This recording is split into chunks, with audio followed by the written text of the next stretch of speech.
भजन करन में आलसी, भोजन में तैयार, और तुलसी ऐसे नरन को बार बार धिक्कार। आज के जमाने में भजन करन में आलसी हैं पर भोजन में तैयार हैं। कुछ लोगों को पूजा सूजा सी लगे, सत्तर से भगवान मंदिर बैरी सो लगे। कुछ लोगों को प्राण खाए रामान, ऐसे लोगों की ठटरी। बोलो राम कृष्ण हरि, राम कृष्ण हरि, राम कृष्ण हरि। दुश्मनों की ठटरी। ये हमने नया बनाया है, इसलिए हमने सोचा सुना दिया जाए। ये हम बनाते रहते हैं ना, जो सब काम चलता रहता है पीछे से। हाँ, तो देखो चौथे अध्याय में क्या सीखा? भगवान की पूजा जल्दबाजी में नहीं करनी, प्रेम जितना मन लगे उतनी करो। हम कहते तुम 10 घंटा ना बैठ के करो, 10 मिनट करो, पर मन से करो। 10 घंटा की पूजा बेकार हो जाएगी 10 मिनट के सामने। हाँ, 10 घंटा की पूजा यदि मन नहीं है फिर भी तुम कहें और तुम कर रहे हो, तो वो पूजा साहब, तुम्हारा पूजा सेवा ही बस साहब। भाव का भूखा हूं मैं, भगवान कह रहे, भाव का भूखा हूं मैं और भाव ही एक सार है। भाव से जो मुझको भजे स्वभाव से बेड़ा, भाव बिन कुछ भी दे तो मैं कभी लेता नहीं। भाव पूरत टेर ही करती मुझे लाचार है। बांध लेते भक्त मुझको भाव की जंजीर में, इसलिए इस भूमि पर होता प्रभु का अवतार है। रामायण में भी ये बात लिखी, राम ही केवल प्रेम प्यारा, जान ले वो जो जान निहारा। राम जी को क्या प्रिय है? बोलो बोलो बोलो। भगवान वस्तुओं से प्रसन्न, भगवान प्रेम से प्रसन्न होते हैं, लेकिन हम लोग खतरनाक हैं। भगवान को चढ़ाते हैं वस्तु और पड़ोसन से करते हैं प्रेम। हाँ, पड़ोसी पड़ोसन से कर रहे प्रेम और भगवान को ना, हम तो नारियल चढ़ाया है। ठटरी के बड़े जैसे बजरंगबली तोरे नारियल के भूखे बैठे हो। कुछ लोग आते हैं हमारे पास, गुरुजी हमारा काम हो जाएगा तो हम 5 किलो लड्डू चढ़ाएंगे। मानो हनुमान जी तोरे लड्डू के लिए ही बैठे हो, पहले तेरा काम करें फिर लड्डू खाएंगे। ठटरी के बड़े, भगवान लड्डू के भूखे, भगवान नारियल के भी भूखे। किसके भूखे हैं? बोलो बोलो बोलो। प्रेम के भूखे। और हम लोग चढ़ाते क्या है? सामान। अच्छा, 2 रुपया का दूध चढ़ाएंगे, 2.5 करोड़ का पर्चा पकड़ा देंगे। आओ, ओम नमः शिवाय, ओम नमः शिवाय, ओम नमः शिवाय। लड़का की शादी हो जाए, मकान बन जाए, कार फॉर्च्यूनर आ जावे, पड़ोसी को पेट खराब हो जावे। आओ, 2 रुपया का दूध चढ़ाएंगे, पानी डला हुआ, और 2.5 करोड़ का पर्चा पकड़ा। भगवान उल्लू है? अच्छा, जिसे तुम भगवान कहते हो वो अंतर्यामी है कि नहीं? बोलो है। अंतर्यामी को बताने की क्या जरूरत? यदि अंतर्यामी है तो तुम काहे काहे को रहे? या तो वो अंतर्यामी नहीं है तो तुम बताओ। है? कबीर कहते हैं, अब वो बात कहनी नहीं चाहिए पर कह देते हैं, एक पंक्ति कह दे, दूसरी कहेंगे तो तुरंत हिंदू मुसलमान हो जाएगा। तो ये बात तुम पढ़ना, कबीर की लाइन है, हम नहीं कह रहे। कबीर कहते हैं, चींटी के पग नूपुर बाजे, वो भी साहब सुनता है। चींटी के पग नूपुर बाजे, चींटी के पग पायल बाजे, वो भी साहब सुनता है। चींटी के भी पैर में पायल बांध दो, वो भी परमात्मा सुनता, पर चींटी के हिसाब से बांधना, लेकिन वो भी परमात्मा। तो परमात्मा तो अंतर्यामी है, सबकी सुनता है। इसलिए भगवान को पदार्थों की, कई लोग यहाँ ऐसे बैठे हैं कि कहेंगे हम तो बहुत गरीब हैं, हमारे पास दक्षिणा नहीं है, हमारे पास फूल माला नहीं है। तो क्या हुआ? भगवान फूल माला के लिए ही थोड़ी बैठा है। आज हम जब अभी आ रहे थे, कहाँ है मनीष? वो क्या नाम है उस लड़के का? हाँ बताओ जरा। अब अभी आ रहे थे, दरवाजे पे एक लड़का मिला माता जी के साथ में, उन्होंने हमको सामग्री दी, दुपट्टा दिया, और हमने गाड़ी रोकी तो कांच नीचे उतारा। तो बोला, गुरुजी हम 6 साल से आपसे जुड़े हैं, बड़े आदमी नहीं हैं, तुम ही हो? हाँ जे है, जे खड़े गाड़ी के पास में। इधर आओ, इधर आओ, आगे आ जाओ। हाँ, माता जी को लेके आ जाओ। बोले अमीर आदमी नहीं है। कौन बिहार कॉलोनी में रहते? अंत कुशलो धीरहा, तो जो वक्ता हो वो दृष्टांत कुशल भी हो। बोलो सत्यनारायण भगवान की। लेकिन भैया भिवंडी मठ पे तो लीलावती कलावती आई हैं, भले ही जंगल है, आई हैं। चौथा अध्याय सुनो, हल्दी चावल ले लो। ले लिया? चलो चौथा अध्याय सुनो, जोड़ा से बैठे लोग सुनो।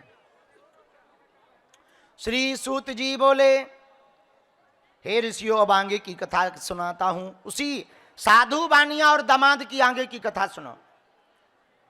साधु बानिया और दमाद राजा के यहां से बहुत सा धन लेकर के भगवान को नमस्कार करके, राजा को नमस्कार करके अपने घर को चलने लगे।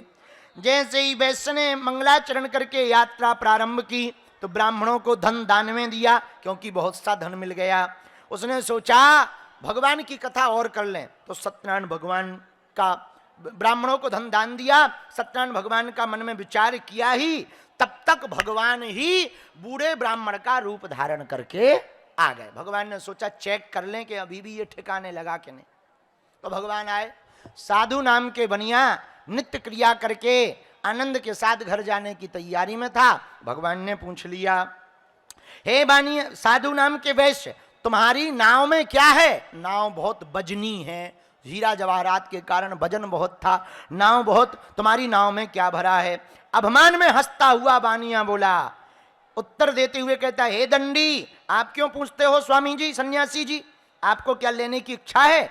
मेरी नाव में तो लत्ता पत्ता भरे हैं। भगवान ने कहा, जाओ तुम्हारी वचन सत्य हो जाए।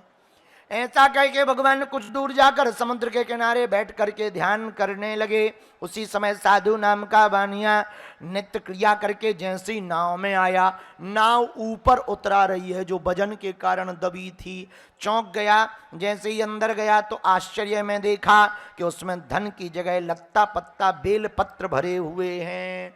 मूर्छा हो गई, गस्त आ गया, बेहोश हो गया। मूर्छा खुलने पर रोने लगा कि बड़ी मुश्किल से तो माल पानी मिला था, वही चला गया, अब पता नहीं कहाँ गया, और धन की जगह बेल पत्र लत्ता पत्ता बन गए हैं। शोक करने लगा।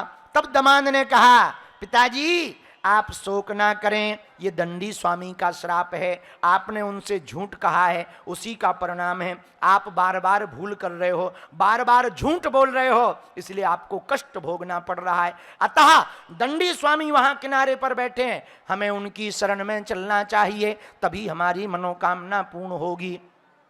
दमाद के वचन सुनकर वह साधु नाम का बनिया दंडी स्वामी के पास गया, अत्यंत भक्ति भाव से नमस्कार करके बोला, मैंने जो आपसे असत्य वचन कहे हो उनको क्षमा करो, मेरे अपराध को क्षमा करो। ऐसा कहकर बार बार रोने लगा, व्याकुल होकर रोने लगा, विलाप करने लगा। दंडी स्वामी ने कहा, रो मत, मेरी आज्ञा के कारण ही तुझको ये दुख भोगना पड़ा। तू मेरी पूजा से विमुख हुआ, मुझे झूठा आश्वासन दिया, इसलिए तूने मेरी ही आज्ञा से ये सब दुख पाए हैं। भगवान के ऐसे वचन सुनकर साधु नाम का बानिया उद्यत होकर के बोला, हे प्रभु, आपकी माया अनंत है, आपकी माया को कोई जान नहीं सकता। ब्रह्मा आदि इंद्रादिक देवता भी आपके रूप और आपकी माया को नहीं जान पाए, तब मैं कैसे जान सकता हूं।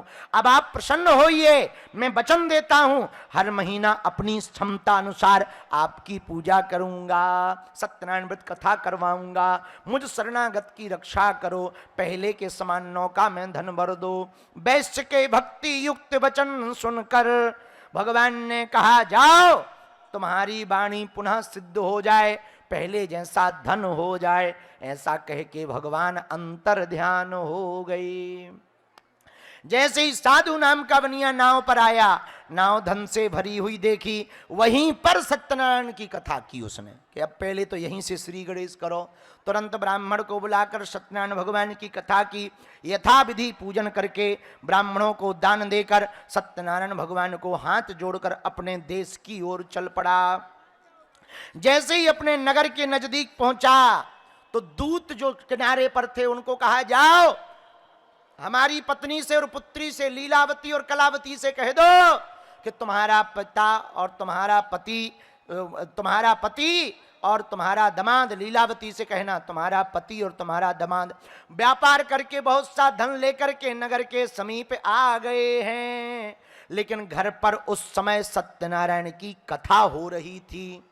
दूतों ने आकर हाथ जोड़कर वैश्य की स्त्री को नमस्कार करके कहा कि हे महारानी, साधु नाम का बनिया बहुत सा धन लेकर नगरी के समीप आ गए हैं। दूत के ऐसे वचन सुनकर के लीलावती प्रसन्न हुई। लीलावती ने अपनी बेटी कलावती से कहा, ध्यान से सुनना, जो पूजा में जल्दबाजी करते हैं वो लोग कान खोलकर सुन लो। लीलावती ने कलावती से कहा कि सुनो, मैं अपने पति दर्शन के लिए जाती हूं, तुम पूजा पूरी करके आना। ऐसा कह के लीलावती तो चली गई। कलावती ने सोचा मेरे भी तो पति हैं, तो जल्दी जल्दी सत्यनारायण का पूजन किया। प्रसाद नहीं पाया, प्रसाद को अलमारी में रख दिया और वो भी पति के दर्शन के लिए चली गई। भगवान फिर नाराज हो गए। कलावती के पति को नाव सहित पानी में डुबो दिया। कलावती अपने पति को ना देखकर रोती हुई जमीन पर गिर पड़ी। साधु नाम का बनिया भी रोने लगा। अभी तो कुछ देर पहले अभी तो हमारा दामाद और नाव दिखाई पड़ रही थी, अब क्या हो गया? दोनों रोने लगे। कलावती ने सोचा जब हमारा पति ही नहीं तो जीना बेकार है, इस जीवन का क्या करेंगे। सती होने के लिए खड़ाऊ पहन करके मरने के लिए चली। उसी समय भगवान का सिंहासन डोला। भगवान ने देवताओं से कहा मेरे सिंहासन डोलने का कारण क्या है?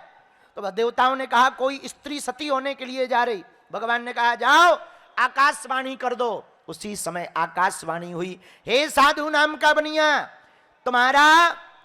तुम्हारी पुत्री मेरे प्रसाद को छोड़कर आई है, इसलिए इसका पति अदृश्य हुआ, दिखाई नहीं पड़ रहा। यदि यह घर जाकर प्रसाद पाकर के लौटे तो पति अवश्य दिखाई पड़ेगा। ऐसे वचनों को सुनकर कलावती भागी भागी अपने घर को गई और क्षमा मांगकर भगवान के प्रसाद को पाया। और जैसे ही वापस आई, भगवान ने ऐसी लीला की, नाव सहित दामाद ऊपर पानी में आ गया। बोलो सत्यनारायण भगवान।